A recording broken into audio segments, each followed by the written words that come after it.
Well, nationwide, state legislators have introduced more anti-LGBTQ+ legislation in 2023 alone than in any other single year. And here in Ohio, a number of bills are currently in play, including two up for House votes today. Here's Kiara Cotton with a look at how one publication is reporting on these issues and dedicated to keeping its community engaged and informed.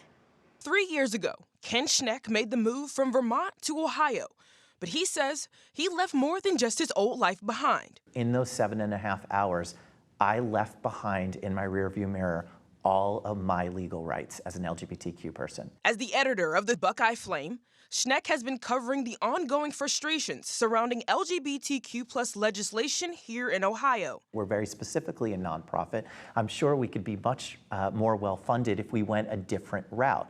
But we went this route because we wanted our readers to be the publishers. But he says the going gets tough when your work forces you to document the hate and injustices against your own community, the people you love, and even yourself. Sometimes, though, I get caught up in it and think, oh, wait a second, they're talking about me. These horrible things that they're saying, using the word groomer, or this is what you're trying to do with children. In June, which should be marked with pride celebrations, has left Schneck and his team working harder than ever as they document what he calls an attack on LGBT rights as a whole, but specifically targeting the youth. There's all these scare tactics that I thought we left behind decades ago of associating LGBTQ people with predators, but it's being brought back because they know that it plays. House Bill 6. A bill that would ban trans female athletes from participating in athletics, not just in high school and middle school, but also in college. House Bill 8. One that will force all teachers and school staff,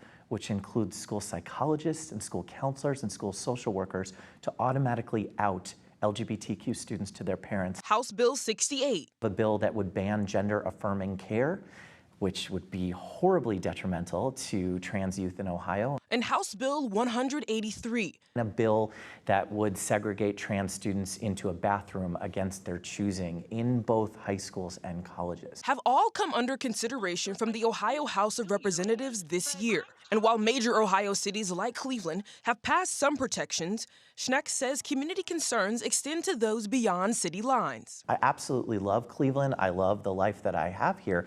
But I would be lying if I didn't say there are many times I watch these hearings specifically and think, what on earth am I doing here? This is not a state that values me. It's a conflict that so many members of the local queer community face. And if you want to see change, Schneck says it will take action and collaboration. You have to be informed. It's not just a pitch to read the Buckeye Flame. Kiara Cotton. You actually have to be informed because you can't do anything if you don't know that this is happening here. 3 News.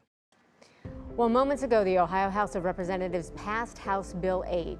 We just mentioned it there. It allows parents to opt their children out of sexuality content in school. Legislation opponents say the bill would force educators to out students. Legislation's just one of the topics we're covering in our Front Row, a Turning Point special on Pride Month. That's tomorrow night at 7. We hope you'll be here.